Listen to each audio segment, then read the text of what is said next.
చిన్నయ్య గారి వందనాలు. మన మధ్య నవీన్ గారు ఉన్నారు, అతను వచ్చి అధ్యక్షుడిగా కార్యక్రమం అతను నడిపిస్తారు. అందరూ అతను చప్పట్లు కొట్టి ఆహ్వానించాలని కోరుతున్నాను.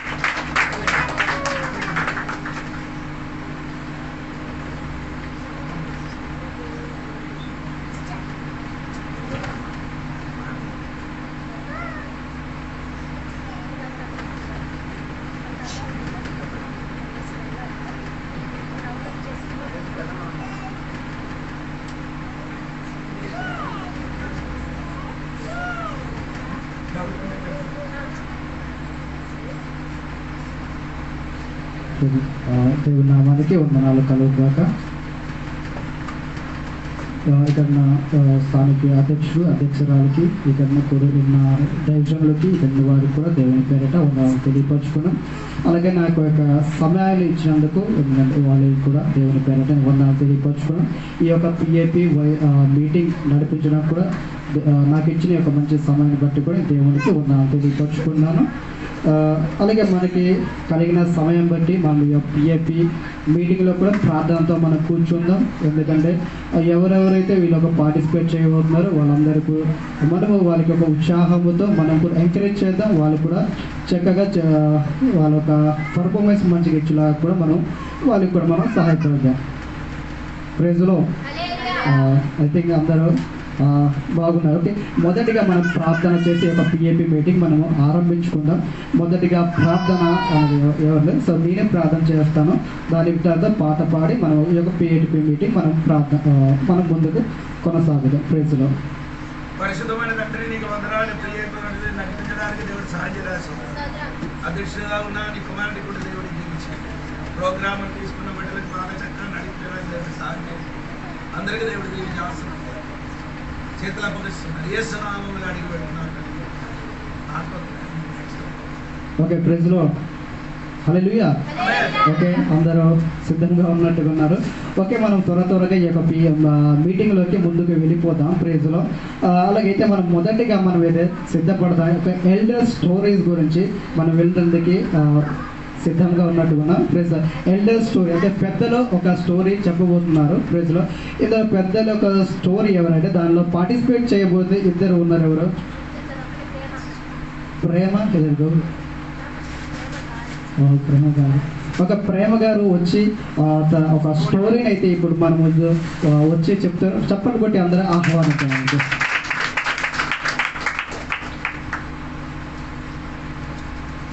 దేవుని నామానికి వందనాలు. అలాగే అధ్యక్షులుగా నవీన్ అన్నకు కూడా వందనాలు తెలుస్తున్నాను. నేను ఒక కథ చెప్పాలనుకుంటున్నానండి. యోబు గురించి చెప్తాను. ఊజి దేశంలో ఒక యోబు అనే ఒక మనుషుడు ఉండేవాడు. అతడు నీతివంతుడు, యథార్థవంతుడు, దేవుడి యందు భయభక్తి కలిగి జీవించేవాడు. అతనికి 7 కుమారులను 3 కుమార్తెలను ఉండేవారు. అలాగే ఎడ్లు, ఒంటెలు, గాడిదలు ఉండేవి. చాలామంది పనివారు, దాసులుగా కూడా ఉండేవారు. అలా కొన్ని రోజుల తర్వాత వాళ్ళ కుమారులు ఒక్కొక్కరింట్లో ఒక్కొక్క రోజు చొప్పున భోజనం పెట్టుకునేవాళ్ళు. అలాగే వాళ్ళ 3 అక్కచెల్లిని కూడా పిలిపిస్తూ ఉండేవాళ్ళు. అలా కొన్ని రోజులు జరుగుతూ ఉండగా యోబుకి వాళ్ళ పిల్లల మీద ఎక్కడ నా పిల్లలు దేవుణ్ణి దూషించి అపవిత్రమయ్యారేమో అని అనిపించి వాళ్ళ పిల్లల్ని పిలిపించి వారిని పవిత్రపరిచి వారి నిమిత్తమై ఉదయాన్న దహన బలి అర్పిస్తూ వస్తూ ఉండేవాడు. ఆ తర్వాత ఒకరోజు దేవదూతలంతా దేవుని యొద్దకు వెళ్ళారు. వాళ్ళతో కలిసి సాతాను కూడా వెళ్తాడు. అప్పుడు సాతాన్ని దేవుడు అడుగుతారు, నువ్వు ఎక్కడి నుంచి వచ్చావు అని అడుగుతాడు. సాతాను చెప్తాడు, నేను భూమి మీద ఇటు అటు తిరుగుతూ సంచరించి వచ్చి తిని అని చెప్తాడు. అప్పుడు దేవుడు, నా దాసుడైన యోబుని నువ్వు చూసావా? అతడు నీతివంతుడుని, యథార్థవంతుడుని, దేవుని భయభక్తి కలవాడును, అతని వంటి వాడు ఒక్కడును అక్కడ లేడు, అతన్ని నువ్వు చూసావా అనేసి దేవుడు అడుగుతాడు. అప్పుడు సైతాన్ చెప్తాడు, అవును, అతని చుట్టూ నువ్వు కంచి వేశావు కాబట్టి అతను నీతిగా యథార్థంగా జీవించి ఆనందంగా ఉంటున్నాడు. అతని ఆస్తికి, అతని కుటుంబాలకి, అందరికీ కూడా నువ్వు కంచి వేశావు కాబట్టి అతన్ని అంతలా ఆనందిస్తున్నాడు. అదే ఆ కంచి నువ్వు తీసినట్టయితే నిన్ను దూషించి, ద్వేషించి, నీ మీద ఉమ్ము వేసి నిన్ను విడిచిపెట్టి వెళ్ళిపోతాడు అని చెప్తాడు. అయితే దేవుడు చెప్తాడు, సరే తనకు కలిగిన ఆస్తికి తన కుటుంబానికి నువ్వు ఏదైనా చేయొచ్చు అని చెప్పి దేవుడు అధికారం ఇస్తాడు. అయితే సాతాను వెంటనే వెళ్ళి అతనికి కలిగిన ఆస్తికి, తన కుమారులకి, తనకి కలిగిన పనివారికి, తనకి కలిగిన పశువులు, గొర్రెలు, ఎడ్లు, గాడిదలు, వీటికి కూడా అన్నిటికీ నాశనం చేస్తాడు. నాశనం చేస్తే అప్పుడు యోబు అవన్నీ తెలుసుకొని బాధపడలేదు. అవన్నీ తెలుసుకొని యెహోవా ఇచ్చని, యెహోవా తీసుకొని పోయాను, ఆయన నామానికి స్తుతి కలుగును గాక అని చెప్తారు. ఆ తర్వాత మరో రోజు దేవదూతలంతా కలిసి దేవుడి దగ్గరికి వెళ్తారు. అప్పుడు సాతాను కూడా దేవుడి దగ్గరికి వెళ్తాడు. నువ్వు ఎక్కడి నుంచి వచ్చావని మళ్ళీ దేవుడు అడిగితే, నేను భూమి మీద సంచరించి చుట్టువాడు తిరుగుతూ వచ్చి తినని అంటాడు. అప్పుడు దేవుడు చెప్తాడు, నా సేవకుడైన యోబుని నువ్వు చూసావు, అతడు నీతివంతుడు, యథార్థవంతుడు, భయభక్తి కలిగి జీవించిన వాడు, అతను వంటి వాడు ఒక్కడును కూడా లేడు అని చెప్తాడు.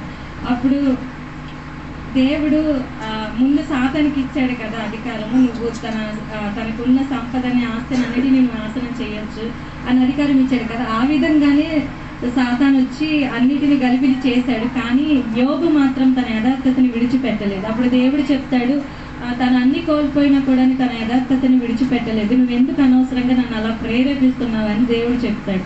అప్పుడు సాతాను చెప్తాడు, నువ్వు అతని ఆస్తికి, తన కుటుంబానికి చేశావు, కానీ తన శరీరం మీదకి వస్తే మాత్రం ఖచ్చితంగా అతను నిన్ను దూషిస్తాడు, నిన్ను విడిచిపెడతాడు అని చెప్తాడు.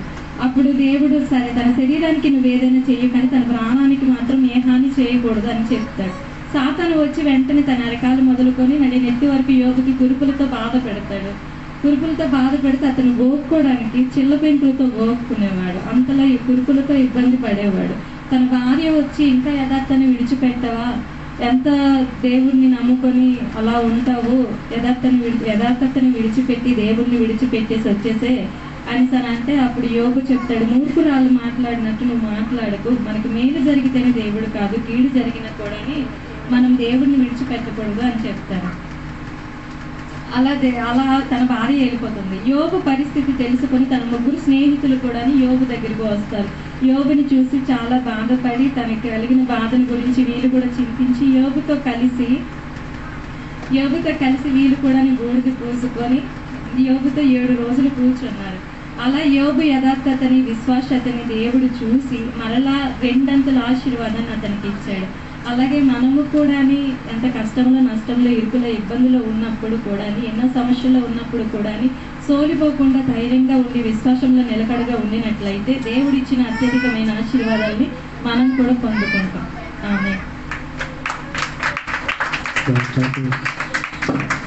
బ్రహ్మ గారు మన ముందులో మంచి ఒక కథనైతే ఉంచడం జరిగింది. ఇది కథ మనకి అందరికీ చాలా బాగా తెలిసిన ఒక మంచి పరిచయమైన ఒక కథ అయితే యోబు గురించి. యోబు ఎలా తన జీవితంలో అన్నీ కోల్పోయాడో, అలాగే అన్నీ కోల్పోయినా కూడా తను ఏం చేయగలడు, విశ్వాసాన్ని మాత్రమే కోల్పోలేదు ప్లేస్లో. ఎందుకంటే విశ్వాసం తన ఒక కళ్ళలో ఉన్నా కూడా, తనైతే కళ్ళలో ఎదురుగా ఉన్నా కూడా, సమస్యలు ఉన్నా కూడా విశ్వాసంతో దేవుడు అందు నిలకడ కలిగి ఉన్నట్టుగా మనం అక్కడ చూడగలుగుతాం ప్లేస్లో. అలాగే ఈ మోషే ఎటువంటి యథార్థంగా నడిచిన ఒక వ్యక్తి కాబట్టి దేవుడు తన జీవితంలో మంచి ఒక అద్భుత కార్యంలో చేసినట్టుగా మనం అక్కడ చూడగలుగుతాం ప్లేస్లో. అందుకే మనం మంచి ఒక కథ చెప్పిన ఒక ప్రేమ అక్కడికి మనం ఒక మంచి ఒక చప్పట్లు కొట్టి దానికి చూడగలుగుతాం. ఒక రెండవదిగా మనం వెళ్ళబోతున్నామంటే స్కిట్ చెప్పడం, స్కిట్ ప్రేజ్లో దానికి భవాని మన మధ్యన వచ్చి స్కిట్ ఆ ప్రోగ్రామ్ నడిపిస్తారు. ఆమెకి చెప్పగొట్టి ఆహ్వానిద్దాం.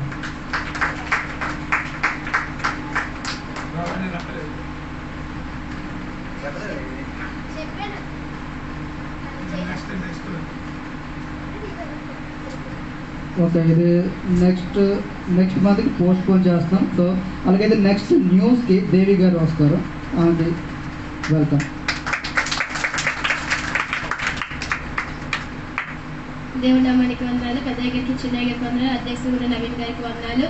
వార్తలు చదువుతుంది దేవి. ముఖ్యాంశాలు: ప్రతి వారంలో జరుగుతున్న బైబిల్ స్టడీస్, సంఘంలో జరుగుతున్న కూడికలు, 19వ తారీఖు 3వ నెల 2025లో గరుగుబల్ల ప్రార్థన, బెన్నీ గారి కుటుంబ ప్రయాణము, ప్రతి నెల జరుగుతున్న పిఎఫ్ మీటింగ్స్, ప్రతి నెల జరుగుతున్న గృహ కూడికలు, ప్రతి వారం జరుగుతున్న సండే స్కూళ్ళు, మరియు ప్రతి నెల జరుగుతున్న సహోదరుల మీటింగ్, మరియు సండే స్కూల్ పరీక్షల తేదీ విడుదల, మంగమ్మ గారి అనారోగ్యం, ఒడిశా ప్రాంతంలో జరిగిన మెడికల్ క్యాంపెయిన్స్. వార్తల వివరణ. ప్రతి వారం జరుగుతున్న బైబిల్ స్టడీస్ అనగా సోమవారం విక్రమపురంలో, మంగళవారం అర్థం గ్రామంలో మరియు గురువారం ఎర్రసముద్రవాస బైబిల్ స్టడీస్ జరుగుతున్నాయి. ఇందులో సంఘంలో ఉన్న యవనస్తులు ప్రతి కూడికలో పాల్గొంటున్నారు. సంఘంలో జరుగుతున్న కూడికలు అనగా ఆదివారం ఆరాధన కూడిక, శుక్రవారం ఉపవాసన కూడిక, గృహ కూడికలు జరుగుతున్నాయి. ఈ కూడికలో అన్నిటిలో సంఘం అందరూ పాల్గొనాలని మా విజ్ఞాపన. 19వ తారీఖున 3వ నెల 2025 గరుకువల్లి గ్రామంలో ఫాస్టర్ సిఎల్ జానయ్య గారు, ఫాస్టర్ అజిత్ జానయ్య గారు మరియు కొందరు సంఘ బిడ్డలు ఆ గ్రామంకి వెళ్ళి ఒక దయ్యం పట్టిన వ్యక్తి కోసం ప్రార్థన చేశారు. ఆ వ్యక్తి సంపూర్ణ స్వస్థత కలిగింది. దానిలో ఆ వ్యక్తి, ఆ కుటుంబం దేవుని మహిమపరుస్తున్నారు. 4వ తారీఖున 4వ నెల 2025వ రోజు అనగా శుక్రవారం బెన్ని గారి కుటుంబం కేరళ ప్రాంతం నుంచి ఒడిశా ప్రాంతానికి ప్రయాణం చేశారు. 6వ తారీఖున 4వ నెల 2025 ఆ కుటుంబం ఒడిశాకి చేరుకుంది. క్షేమంగా వాళ్ళు చేరుకున్నందున సంఘం దేవునికి మహిమపరుస్తున్నారు. ప్రతి నెల జరుగుతున్న పిఎఫ్ మీటింగ్లు జరుగుతున్నాయి. దానిలో పుట్టిన పిల్ల నుండి 100 సంవత్సరాల వరకు ఉన్నవారు అందరూ యవనస్తులుగా పరిగణింపబడింది. కాబట్టి ప్రోగ్రాం కోసం మాకు అడగలేదు లేక మాకు చెప్పలేదు అని అడగకూడదు. అందులో ఎవరైనా పాల్గొనవచ్చు. ప్రతి నెల జరుగుతున్న కూడికలు. ఈ నెల 3వ తారీఖు 4వ నెల 2025 సహోదరుల కూడిక జరిగింది. సంఘం అందులో కూడా ప్రతి నెల జరుగుతున్నాయి. సంఘంలో సహోదర కూడికలో పాల్గొనాలని మా విజ్ఞప్తి. ప్రతి ఆదివారం జరుగుతున్న సండే స్కూల్లో ప్రతి పిల్లలు పాల్గొనాలని మా విజ్ఞప్తి. వాళ్ళు ఏది నేర్చుకుంటున్నారో వాళ్ళ తల్లిదండ్రులు వాళ్ళని అడగాలని ఉపాధ్యాయుడిగా మా విజ్ఞప్తి. సండే స్కూల్ పరీక్ష తేదీ విడుదల 27వ తారీఖున 4వ నెల 2025 సండే స్కూల్ పిల్లలు పరీక్షలు వాళ్ళ కోసం ప్రార్థన చేయాలని విజ్ఞప్తి. మంగమ్మ గారి అనారోగ్యం. మంగమ్మ గారి గత రోజుల్లో అనారోగ్యంగా ఉండి మెడికల్ జాయిన్ అయ్యారు. సంఘ కాపరి సంఘం యొక్క ప్రార్థన వల్ల పూర్తి స్వస్థత పొందారు. ఏప్రిల్ నెలలో అనగా 7వ తారీఖు, 8వ తారీఖు, 9, 10లో ఒడిశా ప్రాంతంలో మెడికల్ క్యాంపింగ్స్ జరిగాయి. దానిలో భాగంగా 7, 8న తేదీలో భగ్రగూడ మరియు నందుబడిలో క్యాంపింగ్స్ జరిగాయి. 9 మరియు 10వ తేదీలో కలికి మరియు పార్టింగ్ గ్రామంలో క్యాంపింగ్స్ జరిగాయి. దానిలో భాగంగా కేరళ నుండి 4 వ్యక్తులు ఒడిశా ప్రాంతానికి వచ్చారు. అందులో ఇద్దరు పాస్టర్స్ ఇంకా 2 డాక్టర్స్ వచ్చారు. ఎంతటితో వార్తలు సమాప్తం. మరిన్ని విషయాల కోసం వేచానండి.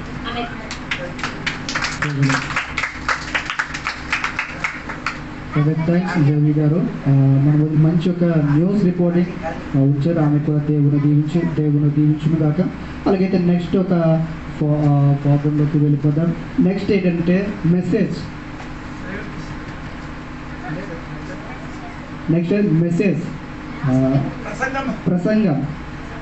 ప్రసంగానికి మన మధ్యలో జయమ్మ గారు ఉన్నారు, వస్తారు. తప్పకుండా ఆమెకి ఆహ్వానిస్తాం.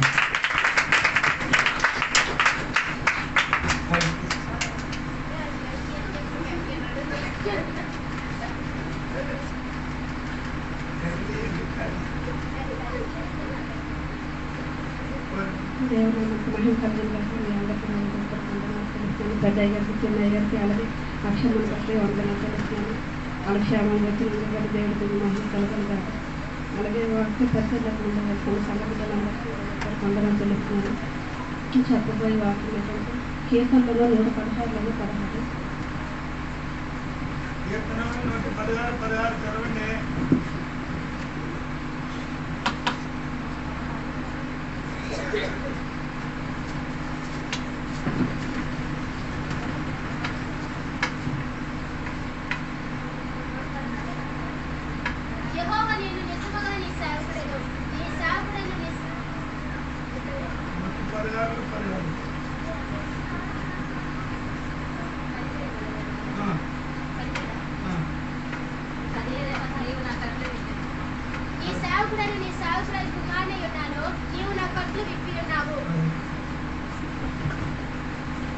అలాగే దేవుడు మనకి ఎన్నో కట్లు ఉన్నప్పటికీ దేవుడు మనకి విడుదల ఇచ్చి ఉన్నాడు.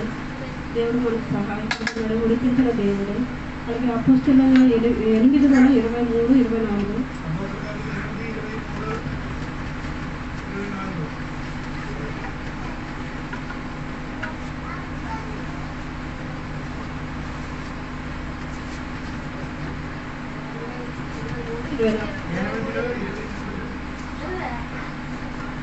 నీవు ఘోర దుష్టాత్మములలోని దుర్నీతి బంధకంలోనూ ఉన్నట్టు నాకు కనబడుచున్నదని చెప్పాను. అందుకు సీమోను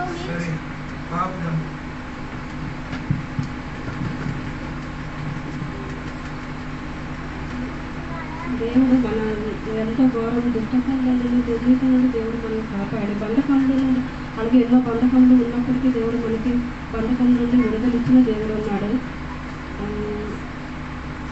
లూకా 13:12-16 13:12-16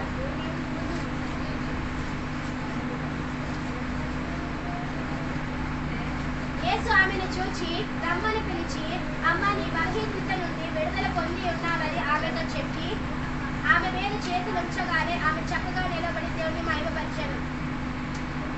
16 వరకు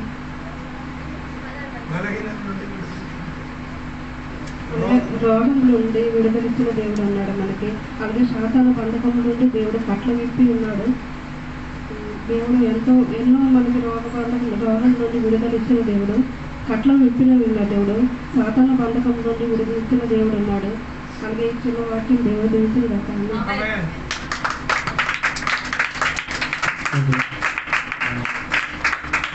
మంచి మెసేజ్ మాటి జయమ్మ గారికి కూడా దేవుని పేరట వందనాలను తెలియపరుచుకున్నాం.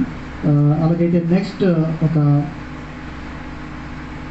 స్పెషల్ సాంగ్ శ్రావణి గారు వస్తారు, మన మధ్య పర్ఫామ్ చేస్తారు. ఆమెకి చప్పట్లు కొట్టి మనం అందరం ఆహ్వానిద్దాం.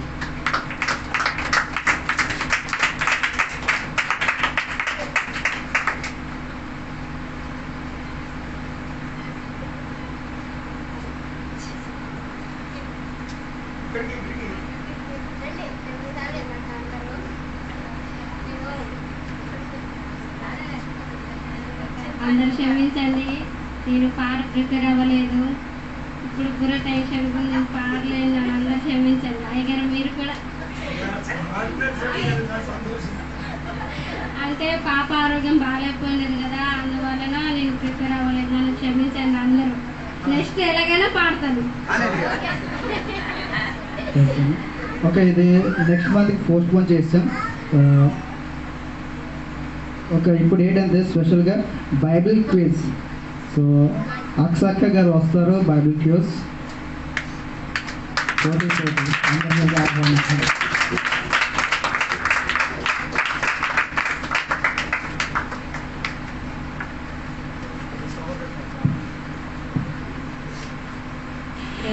వందనాలు.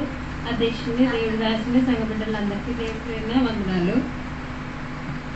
అది క్వశ్చన్స్లో ఉన్నాయి.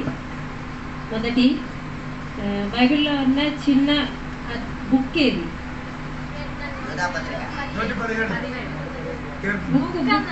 బుక్ లేఖనాలు అంటారు దాన్ని. ఒక్కొక్క బుక్ ఉంది కదా, పుస్తకాలు. బైబిల్లో చిన్న పుస్తకం కాదు,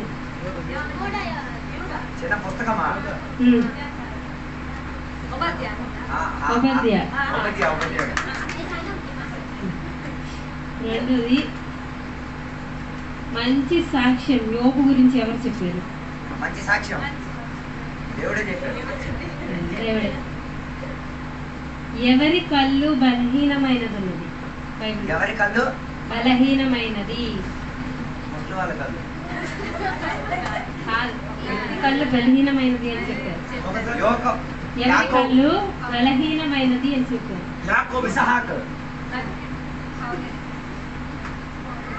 బలహీనమైనదా? యాకోబు కనబడదు. బలహీనమైన కళ్ళు ఎవరు? లేయా.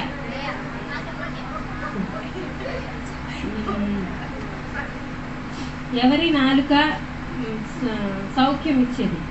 ఎవరి నాలుక ఆ, ఎవరి నాలుక సౌఖ్యం ఇచ్చేదో? ఆ, అంటే స్వస్థత ఇచ్చేది ఎవరి నాలుక? ఎవరి నాలుక స్వస్థత ఇచ్చేదా? ఆ, ఎవరి నాలుక స్వస్థత ఇచ్చేదా? ఆ. నాలిక వలన స్వస్థత వస్తుంది. ఎవరి నాలుక వలన స్వస్థత వస్తుందా? ఉమ్. పాస్. జ్ఞానుల ప్రొవర్బ్స్ సామెతలు 12:18 ఉంది. ఎవరు రాత్రి అంతా ఫాస్టింగ్ చేస్తారు? రాత్రి అంతా ఫాస్టింగ్ చేసేవాడా? పడుకునేవాడు. రాత్రి అంతా తినకుండా ఫాస్టింగ్ చేస్తారు. రాత్రి అంతా కాదు.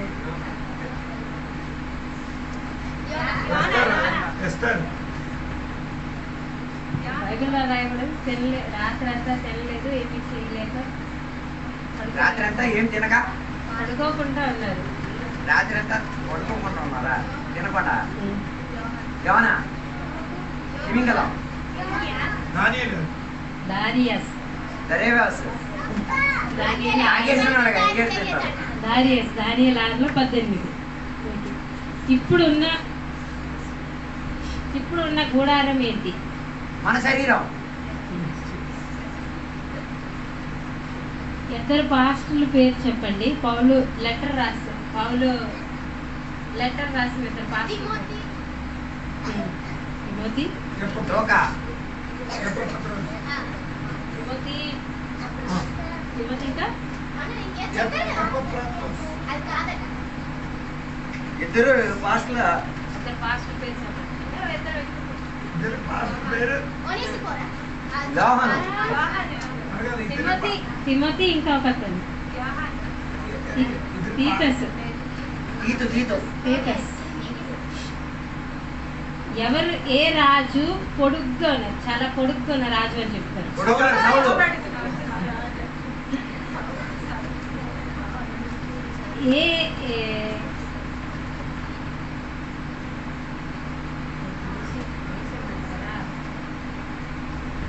ఏ దేశానికి వ్యర్థము అని చెప్పారు?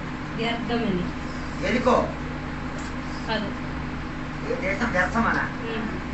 సొదొమ గొమొర్రా. కాదు. ఈ దేశం వ్యర్థమా? ఎర్ర సముద్ర ఐగుప్త దేశం. ఐగుప్త దేశం ఐజియా 30:7 రాయబడింది. అమ్మయ్యా, మనకు వచ్చేది మాట. లాస్ట్ 10వ క్వశ్చన్. ఎంతమంది పెద్దలు కిందన పడిపోయి ఆరాధన చేశారు? 12 మంది పెద్దలు. కాదు. 24 మంది పెద్దలు. అంతకన్నా 4లో 10. 19 మందిలో పాత్ర మందిగా 24. దేవుని నామమున వందనాలు. జీరో. జీరో.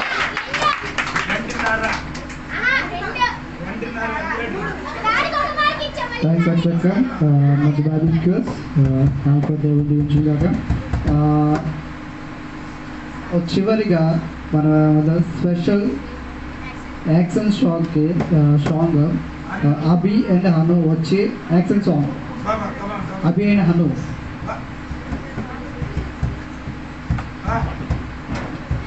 ఏ పాట?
ఓకే, మంచి యాక్షన్ సాంగ్ త్రూ అభియాన్ వాళ్ళకి కూడా చప్పట్లు కొట్టి మనం ఒక ఆహ్వానం. సో ఇంతతో మన ఒక పిఐపి మీటింగ్ సమాప్తం. సో ఇప్పుడైతే రిపోర్టింగ్కి మన మధ్య దేవి గారు వస్తారు. సో వాళ్ళ రిపోర్టింగ్ జరుగుతుంది. దేవుని నామానికి వందనాలు. పెద్దయ్య గారికి, చిన్నయ్య గారికి, సంఘం అందరికి వందనాలు. అధ్యక్షుడు నవీన్ గారికి వందనాలు. 16వ తారీఖున 3వ నెల 2025 పిఎఫ్ మీటింగ్ జరిపించడానికి సహాయం చేసిన దేవునికి స్తోత్రం. ఆ దినం అధ్యక్షునిగా సూర్యప్రకాష్ గారు కార్యక్రమం నడిపించారు. పాట పాడి సంఘం కార్యక్రమాన్ని నడిపించారు. మొదటిగా ఆమోస్ స్టోరీ చెప్పారు. తర్వాత యాక్షన్ సాంగ్ సండే స్కూల్ పిల్లలు చేశారు. తర్వాత బైబిల్ క్విజ్ దేవి చెప్పారు. తర్వాత ఫాస్టర్ సిఎల్ జాన్ అయ్య గారు స్కిట్ చేశారు. న్యూస్ గౌరీ గారు చెప్పారు. తర్వాత ప్రసంగం ఉషా గారు చెప్పారు. ఫాస్టర్ అజిత్ జాన్ గారు 1 యాక్ట్ ప్లే చేశారు. తర్వాత బైబిల్ రెఫరెన్స్ సూర్యప్రకాష్ గారు చేశారు. మరియు ఆ మీటింగ్లో పాల్గొన్న ప్రజలు 50 మంది. చివరిగా ఫాస్టర్ అజిత్ జాన్ గారు ఆశీర్వాద ప్రార్థన చేసి కార్యక్రమాన్ని ముగించారు. మరియు ఆ దినం వచ్చిన కానుకలు 200 రూపాయలు.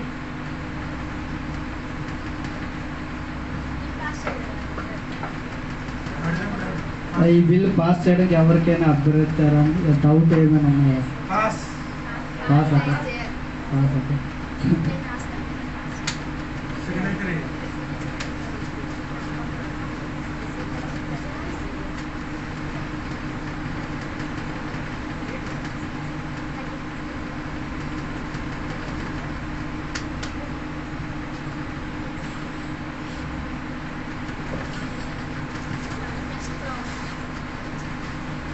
ఓకే, నెక్స్ట్ ప్రోగ్రామ్ వచ్చే వారానికి, సో వచ్చే నెలకి ఎవరైనా పేర్లు ఇస్తే మేము తొందరగా రాసుకుంటూ ముగించి వెళ్ళిపోవచ్చు. నెక్స్ట్ వచ్చే నెలకి ప్రోగ్రామ్స్ పేర్లు మొదటిగా స్టోరీ కథ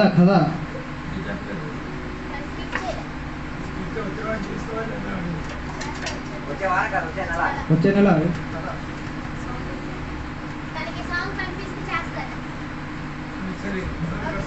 సార్ భవానీ స్టోరీ కదా స్కిట్.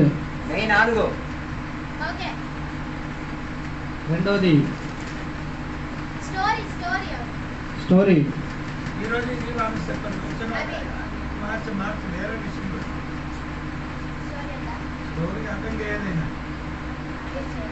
కొత్త విషయం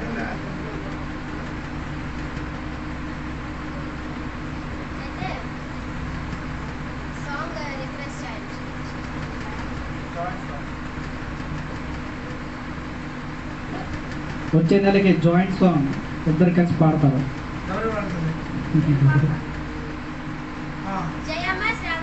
జయమ్మ శ్రావణి గారు వచ్చే నెల పాట. ప్రసంగం వచ్చే నెలకి ప్రసంగం అఖిల ప్రసంగం అఖిల.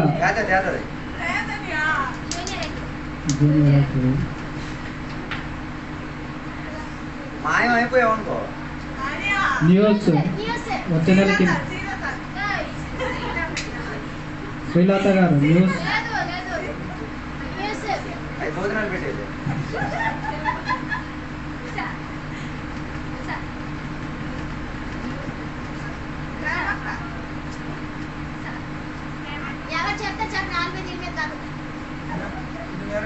అక్క చెల్లి చేయకపోతే అక్క చేస్తుంది.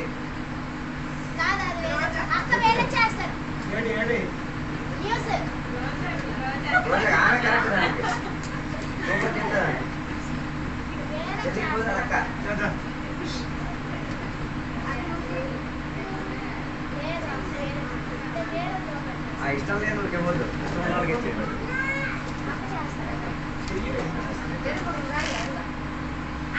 అక్షక సాంగ్ కంప్లీషన్ చేస్తారు. న్యూస్ ఎవరు చెప్తారు? న్యూస్ చదవడం సారీ న్యూస్ రీడింగ్ ఎవరు చేస్తారు? మరి ఎవరికి ఇంట్రెస్ట్ లేనట్టు ఉంది కదా, నేనే చేస్తాను. ఇంట్రెస్ట్ లేని మనం ఇవ్వకూడదు. నెక్స్ట్ మాస్టర్ అది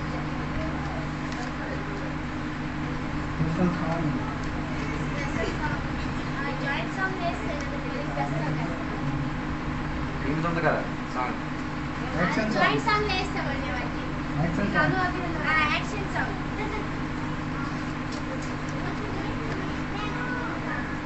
యాక్షన్ సాంగ్ అన్ను. ఆమెకి ఇవ్వలేదు కదా పెద్దమ్మకి. లేదా అడిగి చూడు, చెప్తాను అంది కదా.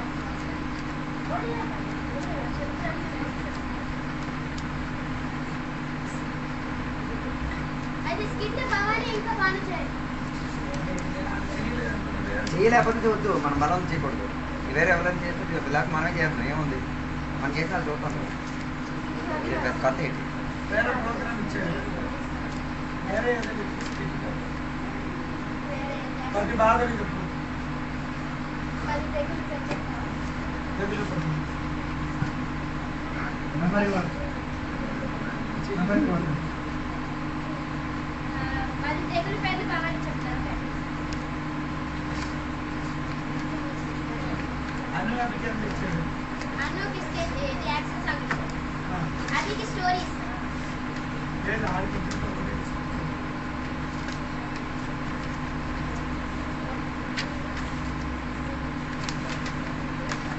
అది స్టోరీ నేను చెప్తాను.